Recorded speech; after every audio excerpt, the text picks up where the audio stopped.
I've got one. How many SNESs fit inside a bingo pinball cabinet? The answer to this and more on the For Amusement Only EM and Bingo Pinball Podcast.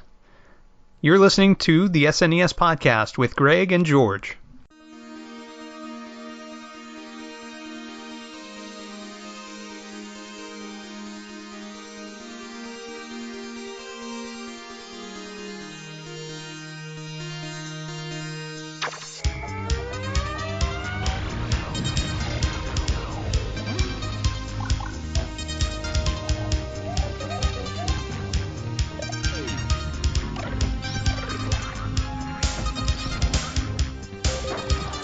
$200, a Super Nintendo setup costs twice as much as the old system. For the money, the company promises better pictures, sound, and adventure.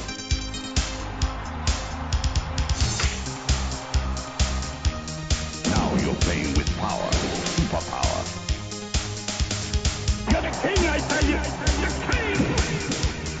king! Only for Super NES.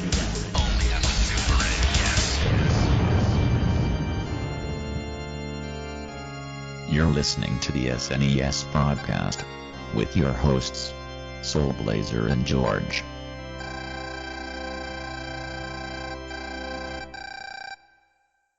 Good evening, everybody. Welcome to Super NES Podcast, episode number 78.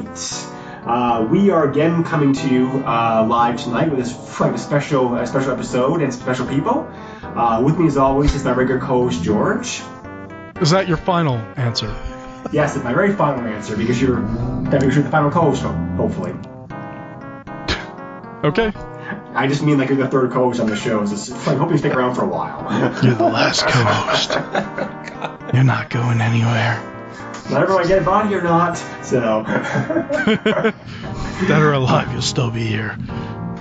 And we once again have a special guest for you for this episode. Who is actually competing neck and neck with our last guest, Eric, for most appearances in the podcast. Really? Yep, the one, the only, the amazing Ferg. Hi. Do I get my? What is it? How many times have I been on now? 5, if my count's correct. Oh, do I get my jacket, my 5 Timers Club jacket now? No, that's 10 times. Oh, damn it. Yeah. Yeah, I'll mail you the jacket once finish the mailing of the card, like Guitars Moving Hard stuff for how's that? Oh, that sounds good. But it's gonna be a jacket with Atari spray painted, but it's gonna be spelt wrong. It's gonna be Atari with 2 E's. 2 E's. All right, I can deal with that. All right, you'll be in the Atari Fun Club. Well, there actually was an Atari Fun Club, so There was. Yeah. That's the joke. But anyway, we brought Ferg back with us, and Ferg very graciously made time out of his busy schedule to come back again, because during the last time he was on, like for our board game episode, we were talking in a kind of joking manner. I don't remember this making the final cut of the podcast or not. That it would be appropriate to have Ferg come back also for a game show episode, talking about the game shows that showed up for the Super Nintendo. So he was on board with the idea, so welcome back again, Ferg. Thanks. If I could kiss all of you, I would. Oh. Mwah!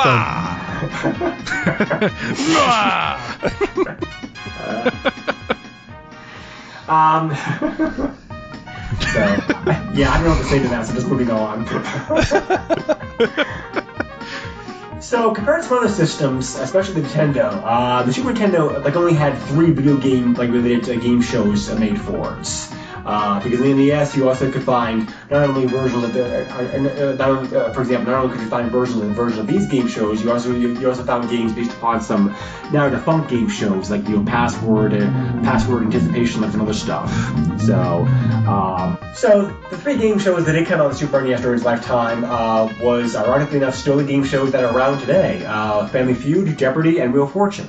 So I probably don't need to go into details about the shows themselves. All 3 of them are very popular, and all 3 of them are syndicated around the world. There's all kinds of local country and language versions of them produced.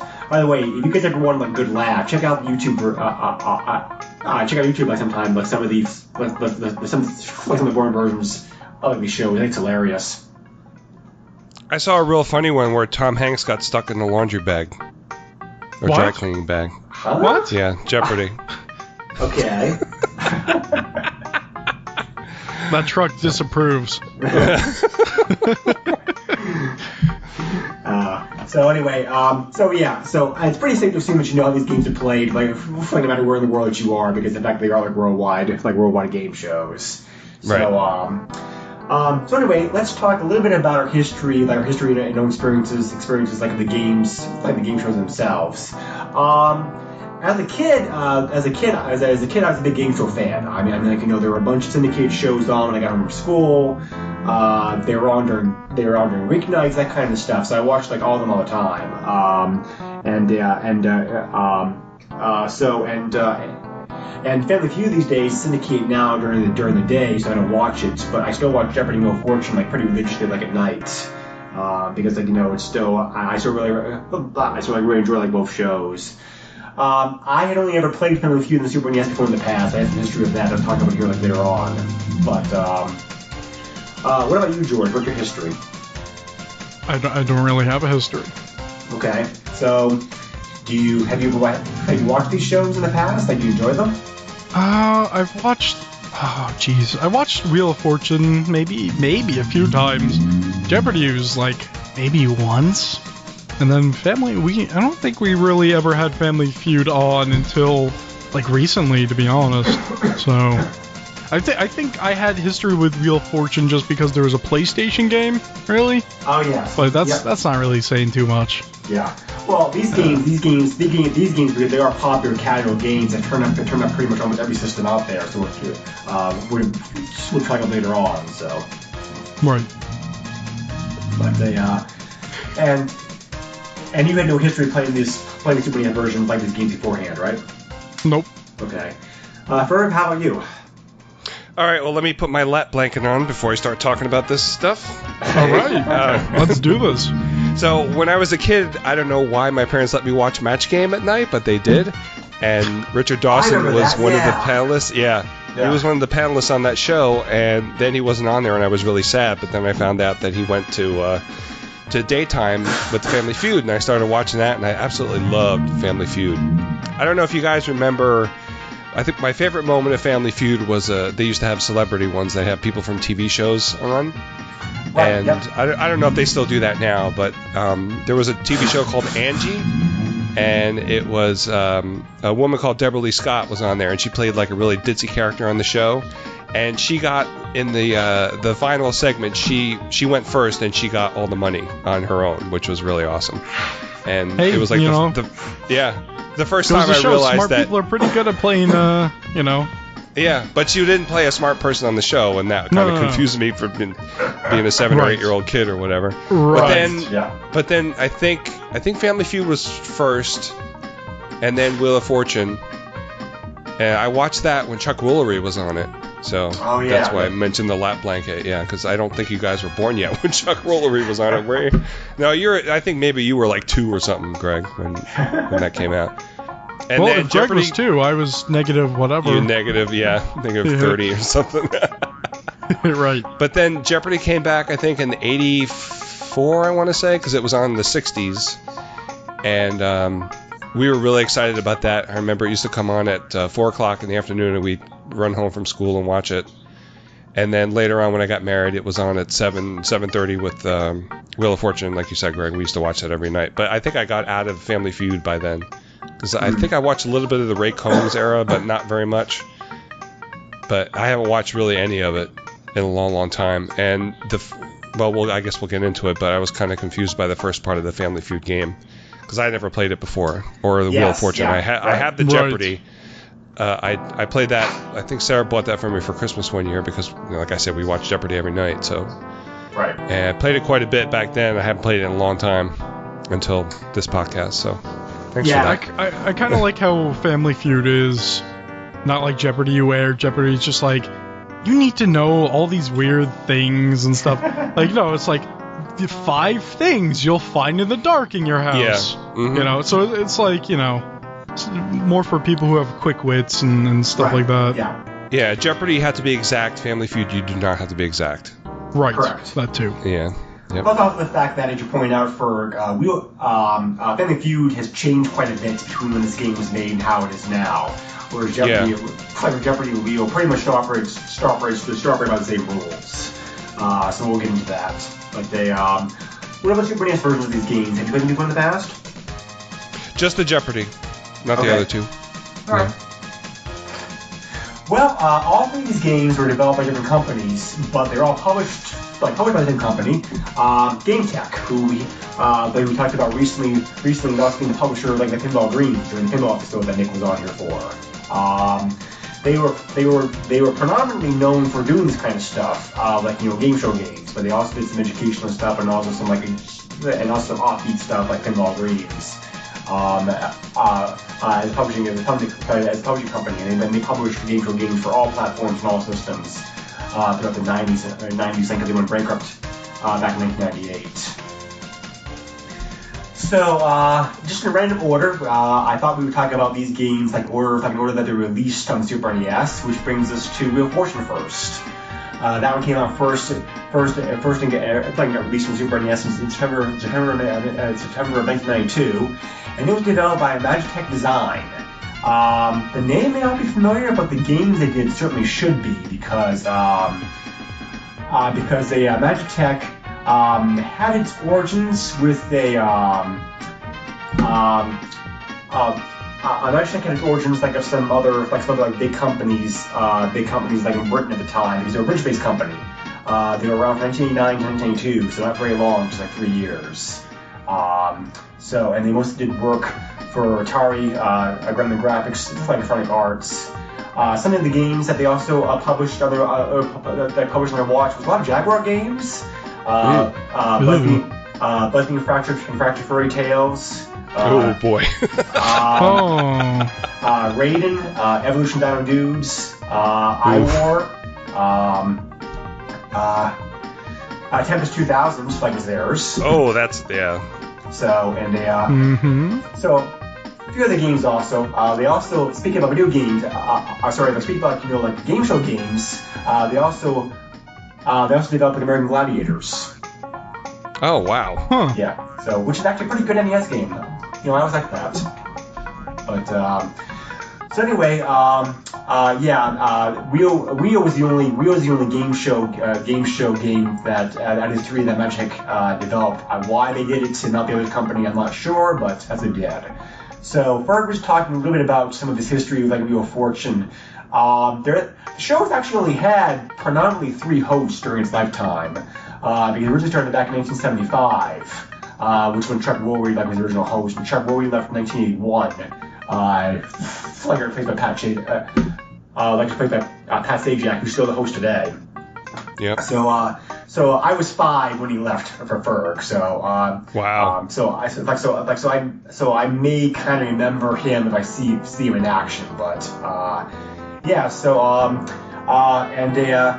And Vanna White joined next year, and she's still there too. And for somebody 60 years old, she still looks damn good today. Does she? Yeah, she never gets old, I swear. Yeah, it's just and she's probably featured in this game. They decided to, maybe because she was the face of the game show, kind of up front and center. They decided to license her name and likeness. Like this game. They got her picture in here, her signature, and there's also her voice in here. Wow. So anyway, this game pretty much follows the rules of Wheel of Fortune as Wheel of Fortune was played back then. There's been a couple of small differences between the game show between then and now, but it's still pretty much the same thing. The main difference is that Wheel nowadays, they spice things up a little bit by having bonus rounds every now and then. Yeah. Right. And they also have bonus faces. On the wheel, which are in certain rounds to put down a bonus space, a mystery space, and you get when the wheel comes on that, then you get a prize. Chance to win that prize is when you pick a correct letter. Also, the final round is also done differently now compared to back then. Because back then you had to also pick vows as well, whereas nowadays it's not going to give you those common set of 5 common letters. Really? Yeah. Wait, So. Oh. I'm confused now. When in the game they give you the RST LNE, is that what Oh. is that what you mean? Yes. Okay. Because I didn't realize they did it that early. Yeah, they did. So. Yeah. And so another change, and this is a small cosmetic change. They actually made Vanna work back when this game was made because because in the old days the letters used to be the letters themselves used to be these big pieces with three sides. Yep. And one side was lit, one side of the letter, and one side was blank. And so when the customer made his pick, if there was a letter, they'd light up the letters, and she'd actually go over to them and actually like flip them, like manually flip them over. Whereas nowadays, real hard work. well, I just mean compared to now. Nowadays, it's all It electronic. just presses it. Yeah. She did like push the button like in the corner. Push the button like in the corner, and the corner comes like right up. So. Man, what a sweat she breaks. Oh. There was a lot made about that back then too. Yeah. Do you think when she gets old enough to be in a wheelchair, do you think she'll still be doing it? Oh yeah. She'll just stare at the screen and it'll just uncover the letters. Probably. A remote control or something. Yeah. Remote control. Wheel of Fortune is actually the longest running syndicated game show like in the United States. Okay. As of this year, there've been over 6,000 episodes. What about Price is Right? I thought Price is Right was before Wheel of Fortune. Price is Right started a bit later. I didn't research that show as part of this because it wasn't You Super sure NES about that? game, but I'm just going off what TV Guide said, like in the write-up about the Wheel of Fortune. So. I thought Price is Right was from the 60s. It may have been like Jeopardy. It may have been originally been a 60s version, which was like brought off, which lasted several years, and then it went off the air, like when I came back. 56. I also said longest running. I think there's been breaks. Yeah. Okay. It was revamped in 72. Right, so. Yeah. So. Whereas the Wheel of Fortune running straight since like January 6th, 1975. Yeah, but 72 is before 75, Greg. Is it? Yeah. Oh, okay. It's good that we have an expert on. No, I'm just looking at Wikipedia because I thought it was before.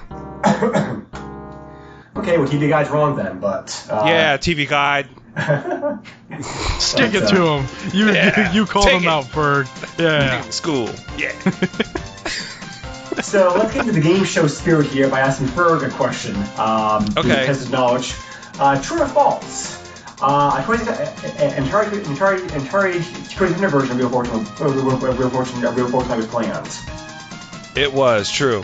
Very Good true, answer. yes. All these I feel games, actually. All three of them. I feel like you should have Actually- made it like Wheel of Fortune themed, where he had to guess the phrase and see if it was true or not. Yeah. Yeah, there was a short-lived company called the Great Game Company in 1983 that was planning to bring out this game on 2600. Oh yes, the Great Game Company. Yes. They were so great. They probably could pull this off for 2600s. It probably would have been kind of crude, but my main question is how many puzzles could you possibly squeezed in? Exactly. Yeah, that would have been the problem. Pulling was anything off on the 2600 is very impressive. That was the problem with Glib, the Scrabble game. They couldn't, they couldn't put the dictionary in there. So Right. same thing with Jeopardy. Jeopardy would be worse. Oh yeah, definitely. Oh So- man. I just want to know now, like how many questions, or I guess answers, can you fit on a cartridge then? Yeah. The biggest game they were making back then was about 8K, I think, was the. Yeah, I think you're right. Yeah. Depending upon the language being used and the skill of the programmer, probably could get a couple hundred maybe, but. That's not too bad. I think there were some 16K games in 83, but these were supposed to come out in the spring of 83, so who knows. Yeah. And they're all question-based, except for maybe The Price is Right. Well, Password's not really either, but Tic-Tac-Toe and Joker's Wild were definitely question-based. Right, yeah. Weird. So weird. No, so the first actual video game version of Wheel of Fortune came out in 1987, like the Commodore 64. And and over the years, like I said, this is showing up pretty much everything. NES, Game Gear, Genesis, Game Boy, Sega CD. There was supposed to be the game was also supposed to be in the Saturn and the 3DO, but both those got canceled. N64, PC of course, like numerous like PC versions. So PlayStation 2. Yeah. PlayStation 3, Wii, the Wii U, Xbox, and there's still there's mobile versions like available too. And I should probably say all three of these games are currently available both on the computer and the browser, and if there's also like phone version that you can also play like your iPhone or Android device. So all these games like easily playable today, like you want to. Did you know, Ferg, there was actually Wheel of Fortune pinball machine? Well, are you serious? Yeah. Started around 2007. Huh. I did not know that. I'm sure there were, what do you call it? Oh my gosh. Slot machines, too, based on Wheel of Fortune. I think I remember seeing some. I played a Wheel of Fortune slot machine last time I was at the slot. Really? Yeah, last time I was at the casino. But and even Buster's when last time also has a modern redemption based like Wheel of Fortune game. But okay. Like it's pretty good. You basically get like five. You basically get to spin the wheel three times, and after the third guess, you have to guess the answer based upon what you've covered so far. So pretty challenging actually, because it all depends upon which how many letters that you cover. So, but so besides the regular version of the game which we all played, they also came out the following year with the deluxe version. The main differences between those is the deluxe version has additional puzzles. The interface is a little bit different. They changed how the player models looked in games, to make them more like sharper, more like photorealistic. To make them look better, because they didn't look that great. I would think that yes. I think that some people definitely complained about the graphics. So the deluxe version definitely looks a lot better like that sense. But otherwise gameplay the gameplay is pretty much the same. As far as video game adaptation of this, this is middle of the road for me. Not the best, but not the worst. The graphics that you already mentioned, George, were they were okay. They were limited. So I thought they could have done a lot better. The players definitely not look very good. The music and sound effects were okay. They did an alright job pulling off the theme music, but I didn't really think it sounded particularly accurate. It seemed like it was off key in some areas. The sound effects also, such as the wheel spinning, also kind of sounded a bit stilted. It kind of seemed like a rush job, I think, which is probably why they wanted to try to improve all that stuff. Like the deluxe version came out later on next year. The controls, I think, handle fine, but the overall gameplay is kind of slow, especially waiting for Bandit to scoot her ass across the stage to uncover the letters. So kind of slow.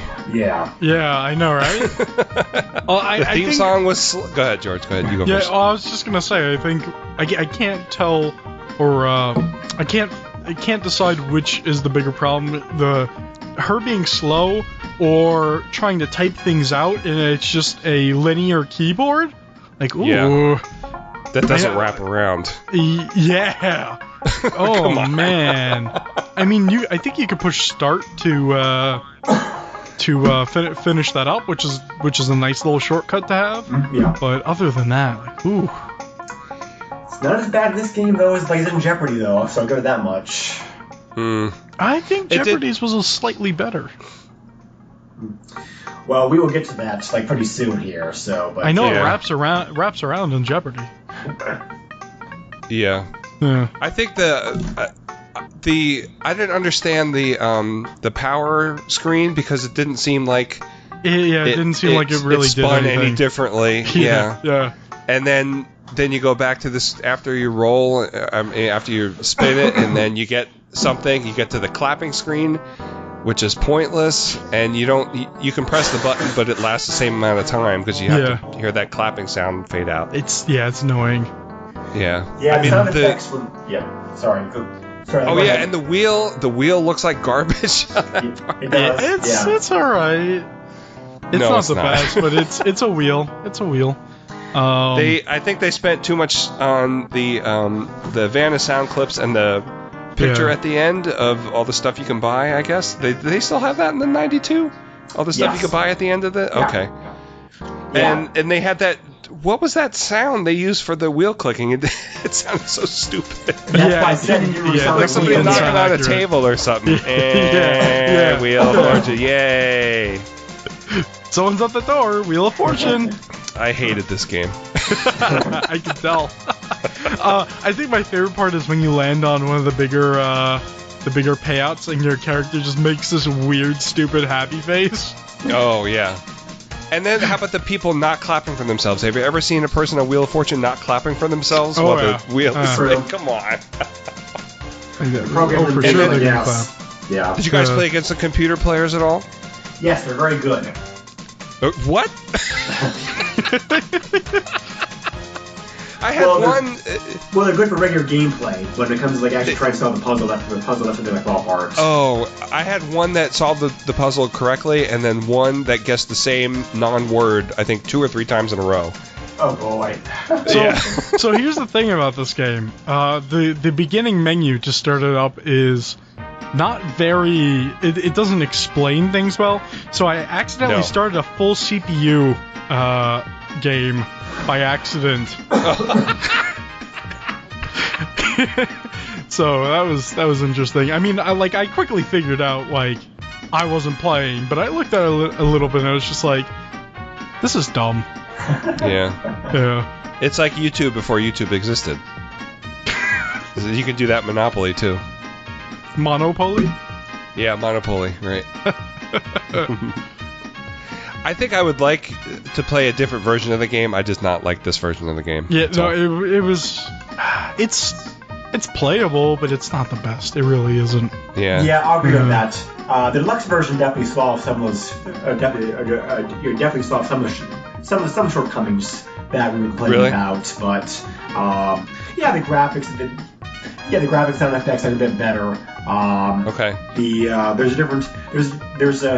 different wheel screen, for example, which I think looks better with the deluxe version. So thank goodness. It's still very slow though, and still has that same. It still has that same problem that George was talking about having to use the keyboard to kind of hunt and peck your letters. Yeah. No. And if it wrapped around, it would be a lot better. Yeah, it wouldn't be as bad. So. But having a linear keyboard like that is not a good idea. And I mean, computers were out at this time. There's an understanding of, okay, keyboards and typewriters, whatever the heck you want to talk about. But let's be honest here. Keyboards are computers with keyboards and all that. What year did this game come out? 1992, right?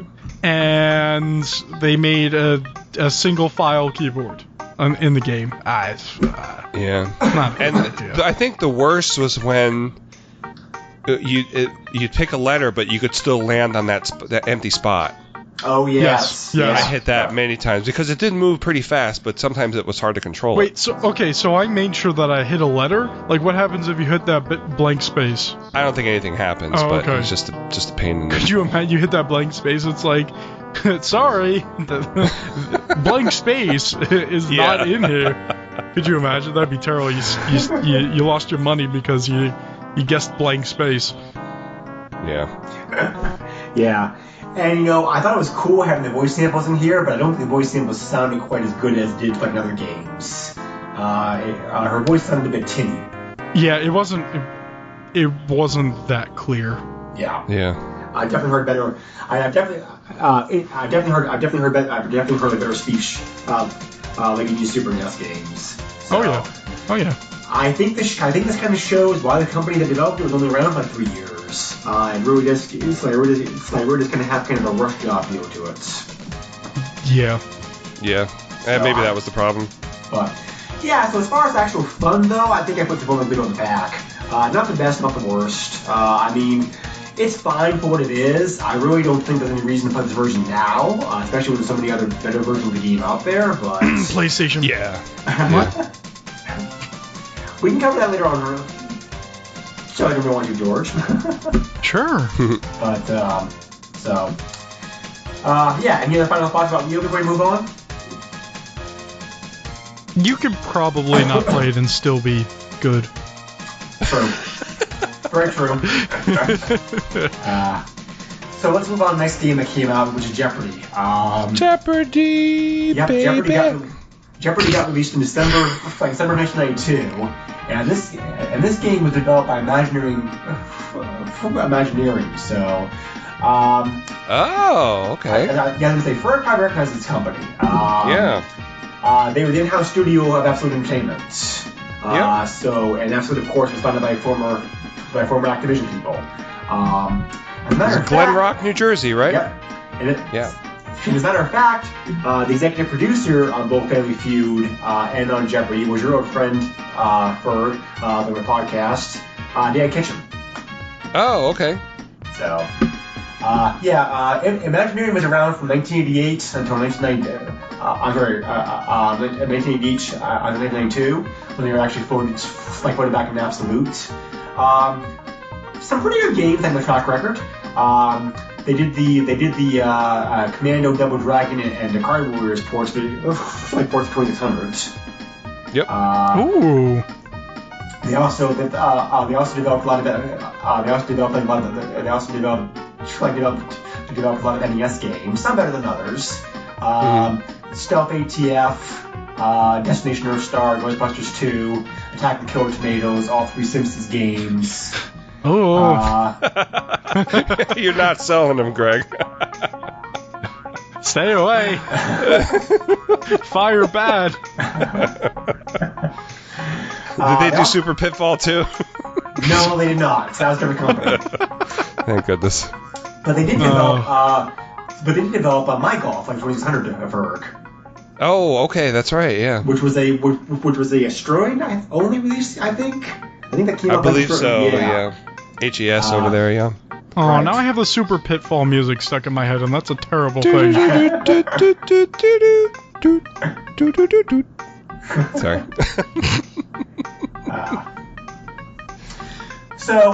Anyway, Jeopardy originally debuted back in 1964, and there was various versions, and there was several versions of that game show until the ones currently running started in 1984 with Alex Trebek as the host. Speaking about people that never get old, but Yeah. Yeah, right? So 33 years so far going strong. So Jeopardy's played pretty much the same way now as it is back then when the game was made. There really have not been any changes. Not many changes made to it, at least as far as the game show itself operates. Yeah, it's more cosmetic. Right, yeah. There is one major gameplay difference, but the Super Nintendo version of the game doesn't incorporate this, so it's not really a problem. Back when this game came out, Champion Jeopardy was limited to five wins. When you got 5 wins, it's getting choice of a car, and just send them back at that point. So they got away with that restriction back in the early 90s, I want to say. So it's not a current rule. You stay on to get replaced. But this game, unlike Family Feud, does not have a password feature, unfortunately. So that would have been pretty cool. I think you could have kept your progress saved you. And kept going. So cosmetically, like Ferg said, the show, the game mirrors what the show looked like back then as far as the set, as far as the set looks. Music in the game, I think this game does the best job of recreating the game show theme. The Jeopardy theme sounds very good in it. The voice sample of Alex Trebek is very clear and sharp. The main problem is that because of space limitations, they only have the 2 phrases. So Right. Yes. you're going to hear them over and over and over again. Yeah. So, Yep.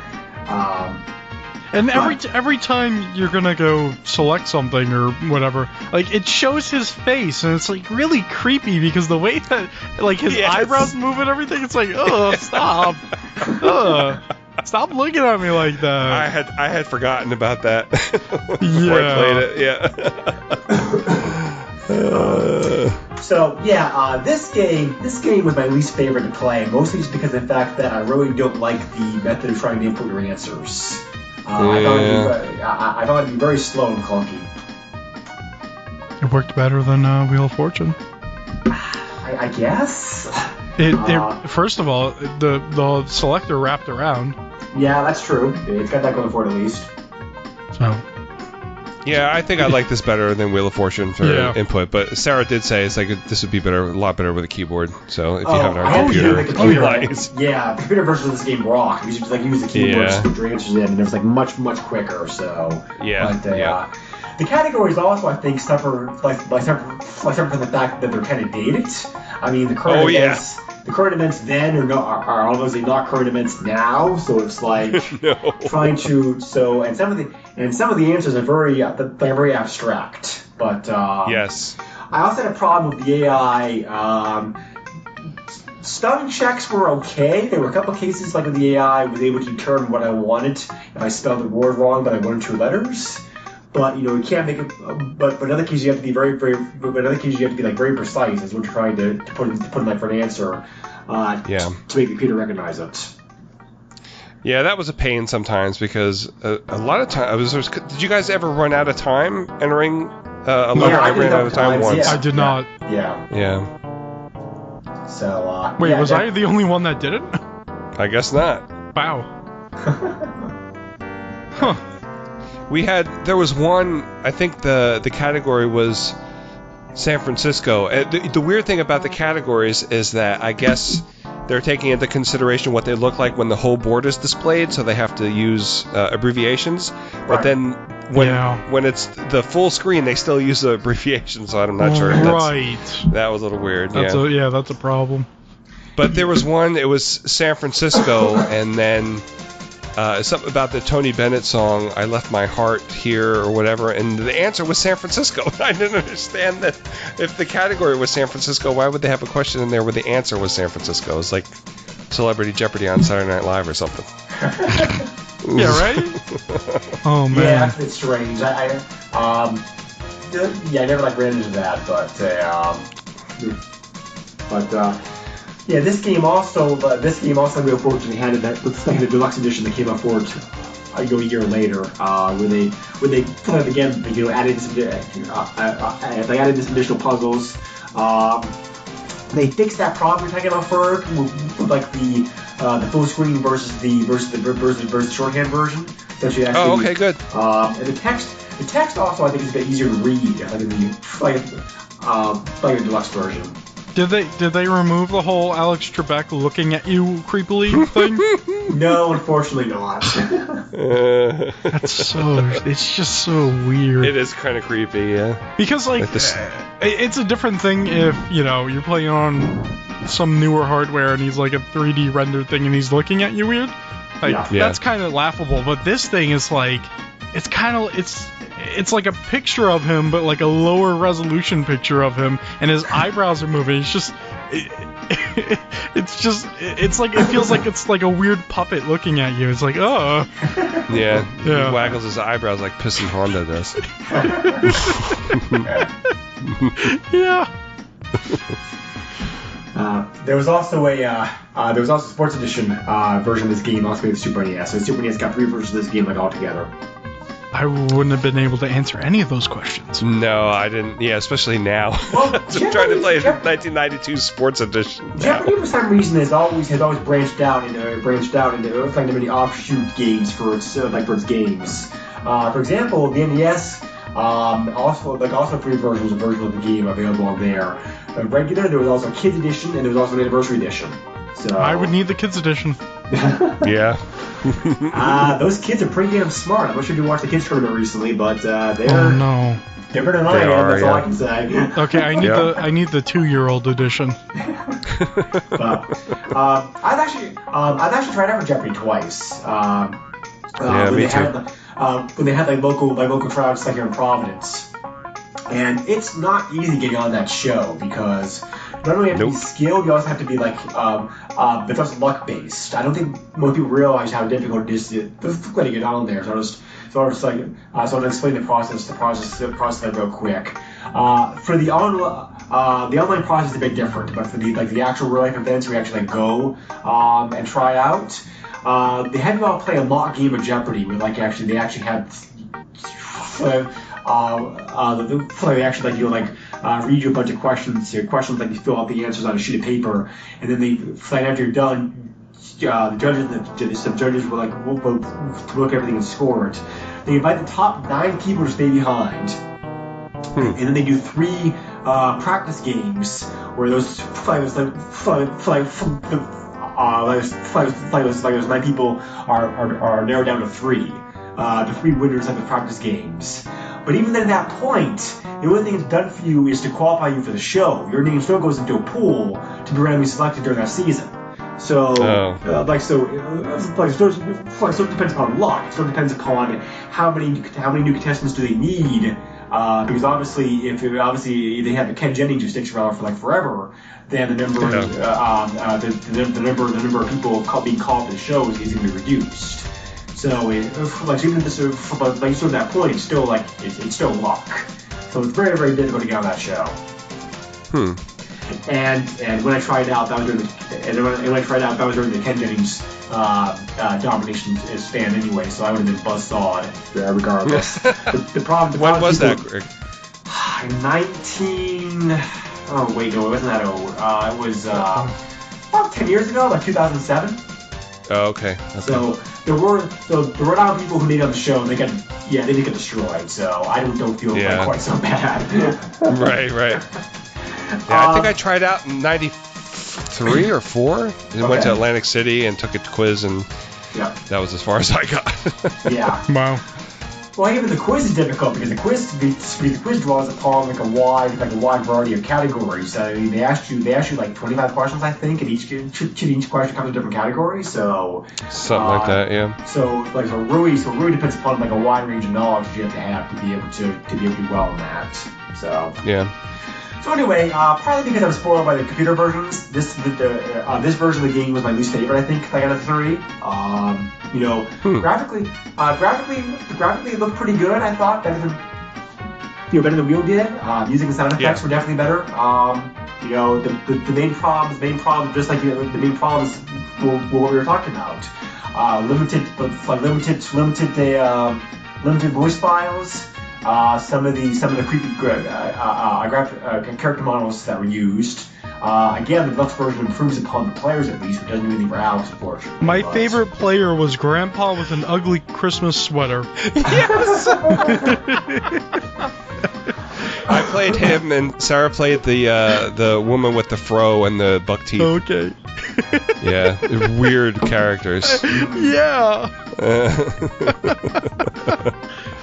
Oh man.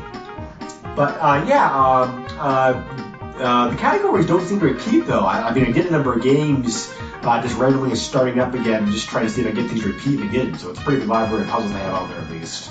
Yeah. So I remember when I was playing it a lot back in the 90s, I did get some repeats. Not too many. Really? Huh. Okay. Yeah.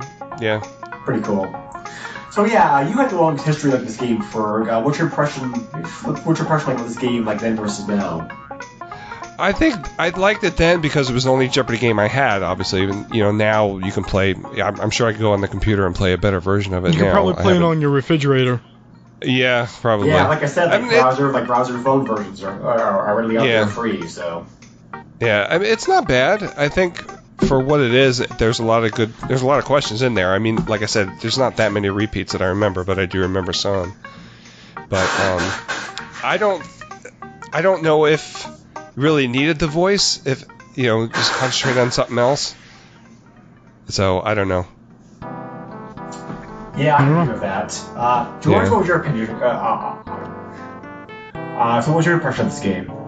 I'm terrible at Jeopardy because I know nothing. So, not a good game. I made sure not to play with any AI. So Oh, really? I did decent. I did. I think by the time I quit playing, I had like $200 or something like that. Oh, okay, cool. I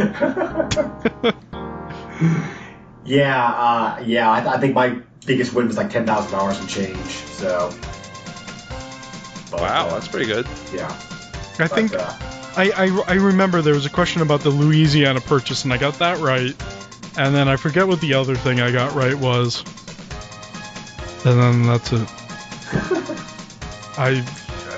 Jeopardy is brutal for me. Yeah. Yeah, as a final side note, for several years now, actually for quite a while, now, there's been a specially produced classroom version of Jeopardy that's been made available to school teachers, so they can actually have Jeopardy games like in the classrooms. Oh, wow. So that's pretty everybody cool. can feel stupid there? Because who learns in school? So let's move on to the last game here, Family Feud. Yeah! Came out in October 1993, also developed by Imaginary.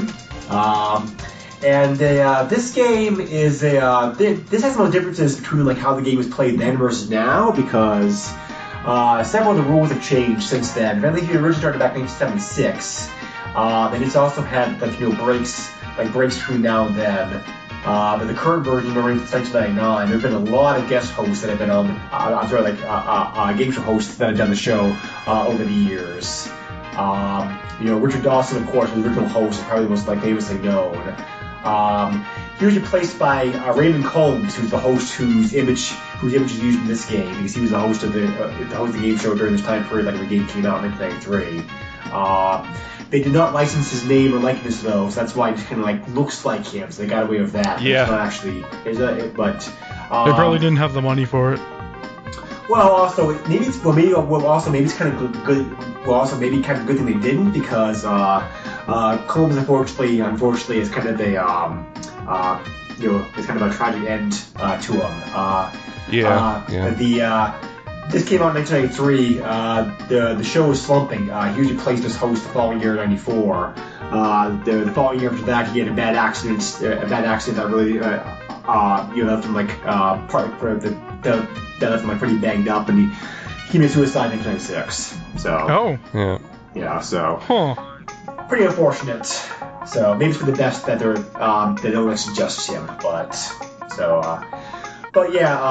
some of the changes. The biggest change that was apparent to me when finally this up again, because this is the game I had the most history with, which we'll talk about here in a moment. But it's been a while to play this version. I feel like the bullseye thing was the bullseye round was a thing back during time periods, because the current show doesn't use it. Yeah, I was about to I ask that. had no idea what it was. Yeah. The bullseye round was basically kind of like where they would ask 5 questions. Each question had different dollar values attached to it. And if your family correctly got the question, then the question that money was added to your pool. So that was a pool of money that you were playing for, playing for your family won at the end of the game. So I guess they decided that wasn't very fair, which was fair, which whether you replaced it. So. Yep. Also some other differences. Some of the final round is done a little bit differently now versus then. With some of the slight rule modifications, like what's allowed and what's not. So,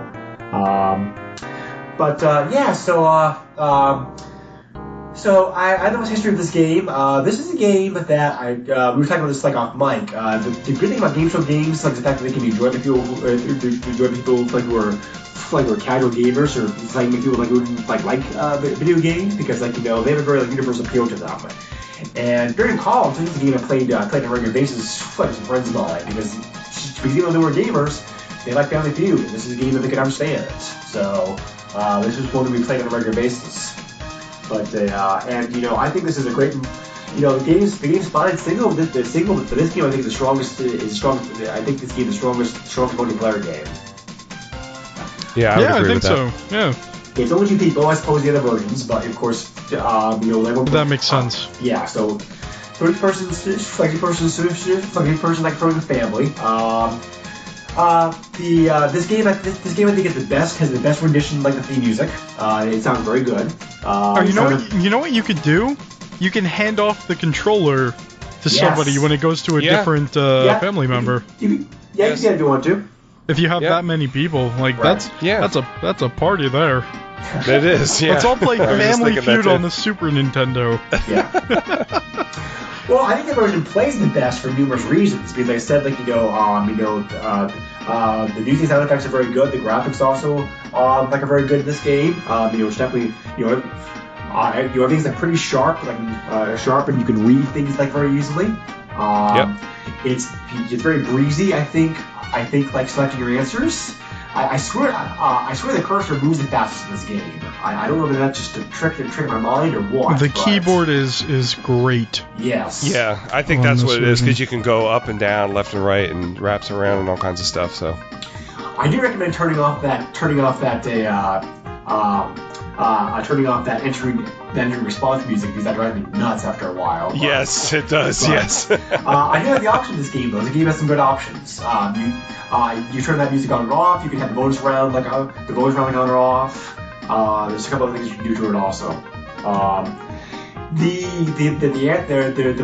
puzzles used, I never found the repeats back when I was in college, playing on a regular basis. It still makes you wonder, why wasn't that a correct answer? I had one, for example, there's one on YouTube, I look at an example game, where it's the question was, name something that you use every morning. And I'm like, toothbrush. And toothbrush was not an answer. So I'm I don't understand where all these quizzes come from. But it's the same problem that the game show has now. So I guess nothing's changed in that area, so. Well, I mean, it's what they supposedly do is they ask people this, and then they take the popular answers, or they take the most popular answers and put them up on there. So toothbrush might be an answer that somebody said, but it wasn't popular enough because they need to cut it down into, what is it, 5 or whatever choices? It depends upon the puzzle. Some puzzles only have 3. I've also seen puzzles have as many as what's the max? 8? 14, I think. Really? Yeah. I had 10 in one. Huh. Yeah. Well, so, yeah. it depends on the question. So it's you're not wrong. It's just it's not up there. It's the thing. Yeah. So. Yeah. This game also flows the fastest, just because the actual gameplay itself is very fast and breezy. So I think it also helps a lot too. Yeah. Yep. This was the game that I did the best on. Yeah. Yeah. Yeah. So yeah, I still think this game is. So yeah, on the other 2 games, I still think this game is fun today. I mean, there are better versions of this game available online on the phone, but as far as an actual console version, this version holds up pretty well. As long as you don't mind the old-fashioned bullseye round, which the game show did back then. This is what I can actually recommend to people. If people were like, yeah, you can go to the game show. This is still a very fun playable version of it. Yeah, I got to pick this up. I didn't have it back then. I didn't know it existed back then, but I had a lot of fun with this, and I think Sarah would like to play it too. Yeah, I think this game would be great multiplayer. Yeah. Yeah, like you said, just 4 or 8 people get together. It's a lot of fun. Yeah, man. Let's do it. Every time you get around, take a shot. Okay. Oh man, that would be a fun family feud. Right. Oh yeah. Oh, and also, I really love the fact this game has a password feature. You can use the password to see your family's progress. Yes. That's right. I forgot about that. Mm-hmm. So that's a very cool feature. And this game actually has and so this game actually has a cheat code in it. It's the only one of the 3 games that it does. If you want to get a random family chosen for you, like this name, just hold select for 3 seconds. Play your family name screen. Oh, So. I like coming up with funny family names. You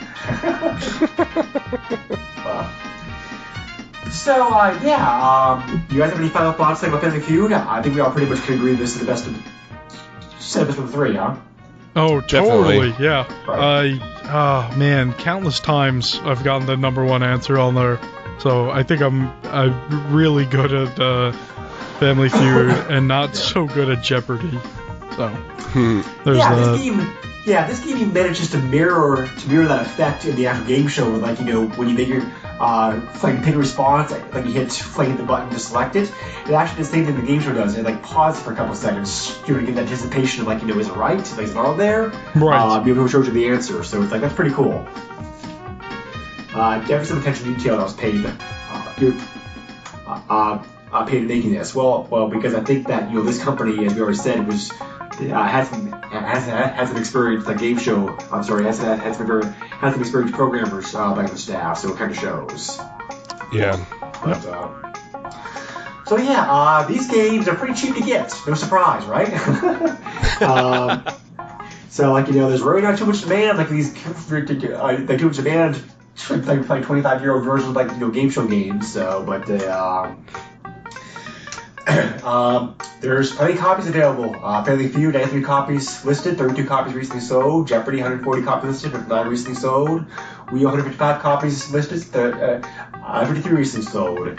Curiously enough, there's some big name sellers who are selling multiple copies of all three games. So, but oh, really? Wow. And that also reflects why the starting card only price is the same for all three. You can get all three of these games for $3.50 shipped. Wow. Like doing the card only. So. Wow. Family Feud, $357 for cart. Jeopardy, $350 to $6. Wheel, $350 to $650. Even on CIB, it's not that much. It's not that much more pricey. CIB, Family Feud CIB sold for $12. A CIB Jeopardy sold for $11.50, and CIB Wheel sold anywhere from $9 to $13. Sheesh. And talk about strange. A sealed copy of Family Feud sold for actually $7.25. Cheaper than a CIB copy. Yeah. Wow. So it was a bit banged up, but still factory sealed. But that was surprising to see. Yeah. So. Yeah, for me, my only preference in playing these games was Wheel of Fortune, Family Feud, Wheel of Fortune, Jeopardy was the fun factor I had these three. Yeah, that's probably the same for me. I would reverse Wheel of Fortune and Jeopardy. Okay, fair enough. So, Family Feud, I think, still is. I was surprised to see how well that holds up today. Still, because I think it's, like I said, I never really thought of ever playing this. I played this back in college, back in the late '90s, and I didn't expect it to hold up as well as it did. So it was kind of fun going back to it. Yeah, I had fun with them. I mean, except for Wheel was. I think the idea was good. It just didn't. It was too slow and it looked bad. The main problem with Jeopardy Wheel of Fortune, that they did so much better computer versions of the game, the time period, but actually having a keyboard is so helpful. Yes, yeah. So, the mobile. I've never played the mobile versions, but I'm sure the mobile versions look like were fine because the fact you actually have that, keys there that actually punch responses in. So, I'm sure that one works pretty well. But. Final thoughts. Kind of fun to go back to this. These games were fine for what they were back then. It's important to have them in the library, I think, because like we said, it's a great way to engage non-gamers to kind of get people who don't really like video games to be able to play something with you. And one last thing I forgot to mention earlier. Family Feud was not planned playing the Atari 2600s. Jeopardy and Fortune were, but there was no Family Feud planned. Yeah, that not according to the flyer they sent out. It was on there. I couldn't find anything mentioning that, my research for this. So maybe it was rumored. Nope, it was on the flyer. I will send it to you. Curious. Yeah, I don't know how they could have done any of those games. Any of the games in 2600. Yeah, I don't know either. It says, for Family Feud, it said, see the MC kiss the ladies, and can you outguess the panel? Great. That's great.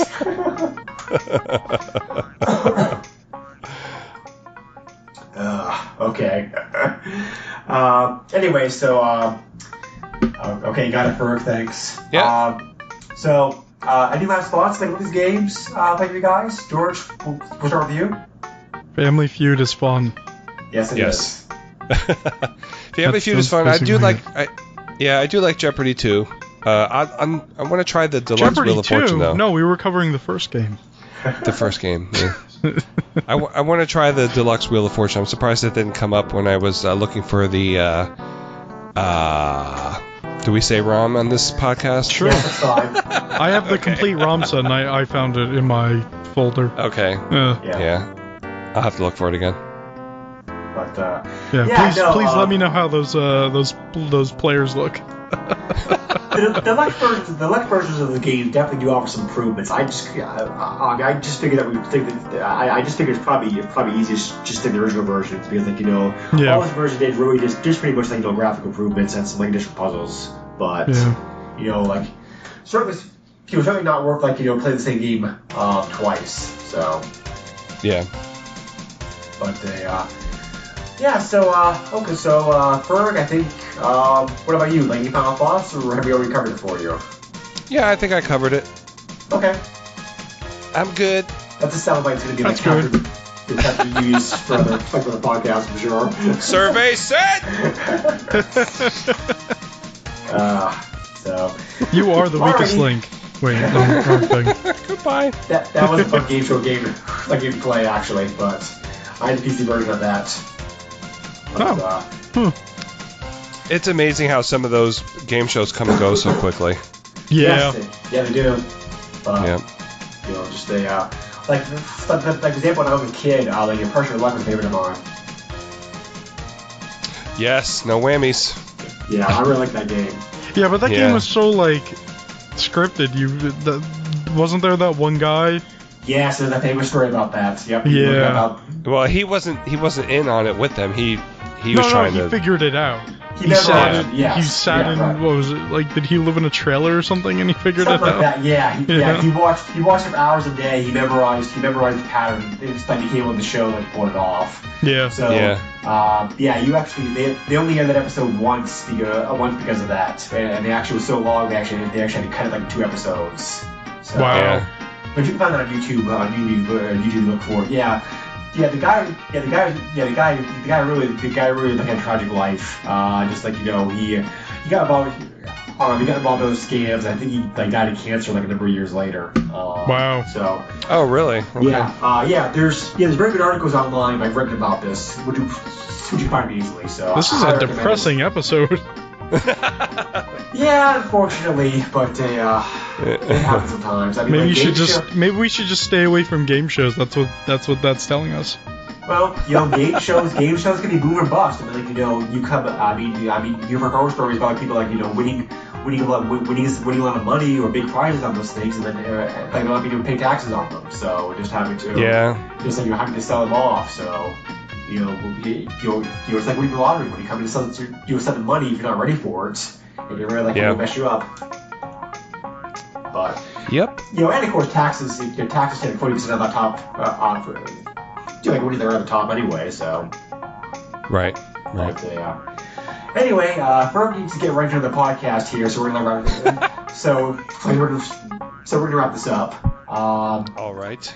What other great amazing podcasts do you do currently that we can find for your listening pleasure?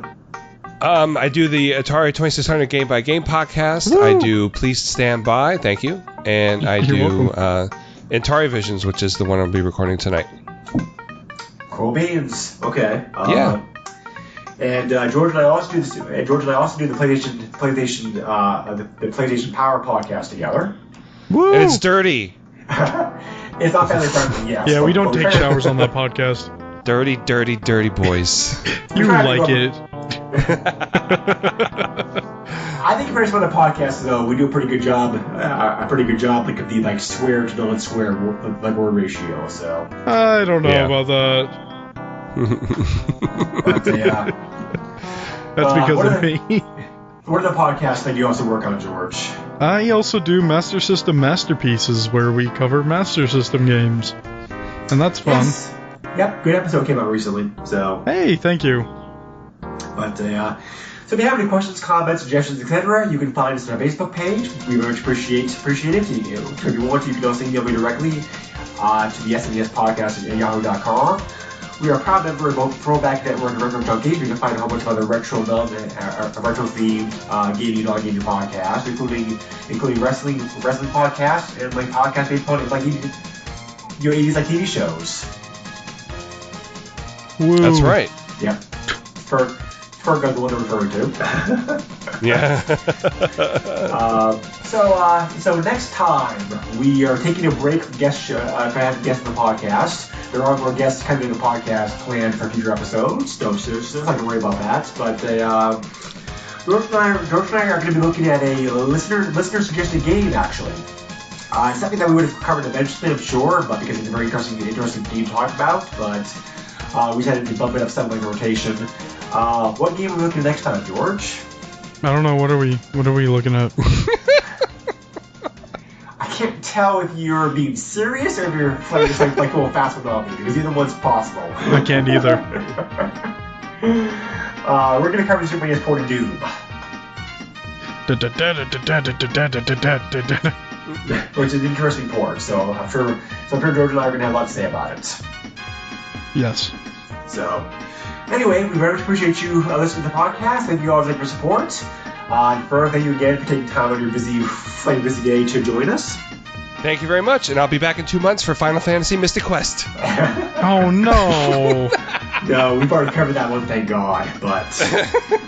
I forgot. we do need to have you on for Zelda, though.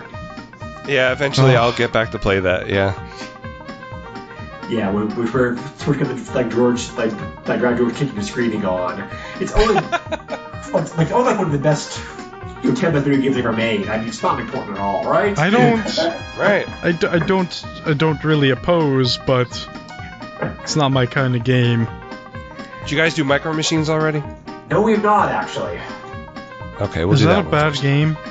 No, that's fine. Okay. I've never played the NES version. I think it was pretty good. I never did the Super NES one. Yeah. I'm just afraid that Ferg's gonna start, hey, you should do this game, and bring me on, and it's just gonna be a terrible game, and he just wants to make me cry.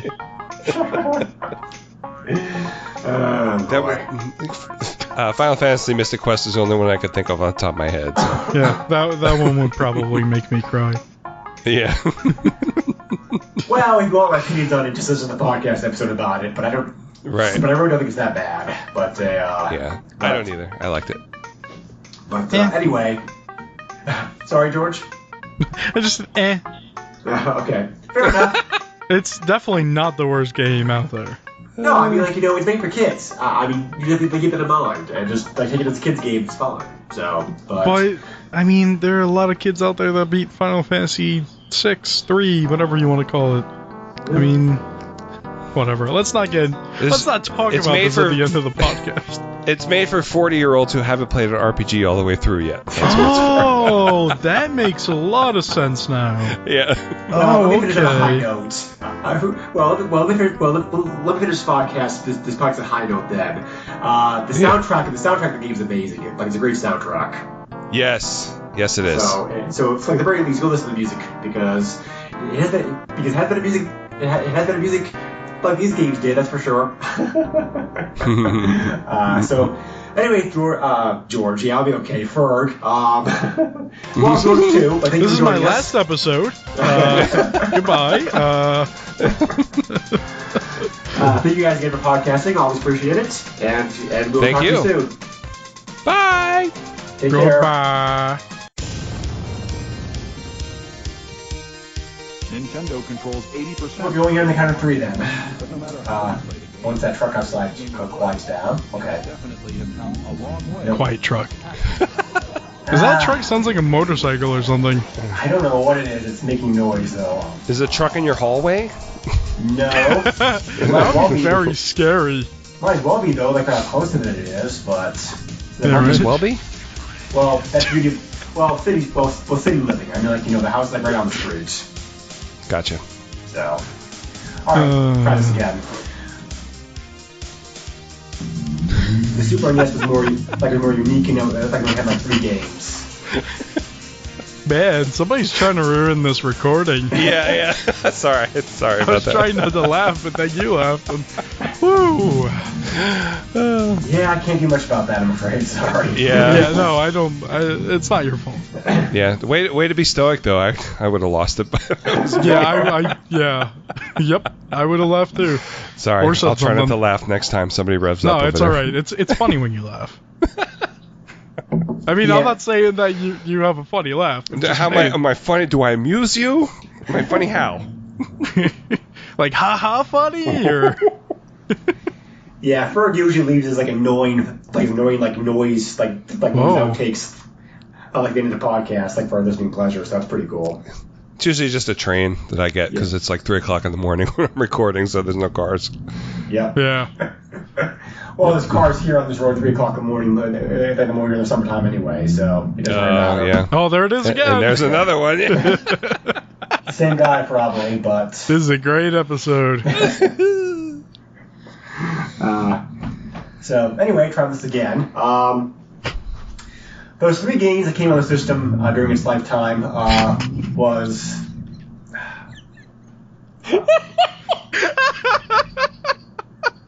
Now he's just screwing with you. Oh God. He's in on it. He knows. Okay, I tried not to laugh, but I heard George snickering over there, and I couldn't help it. I tried to roll away from the microphone. I guess that didn't work out. Nope. Oh God. Okay, I'm good now. Okay, try this again. Take 2.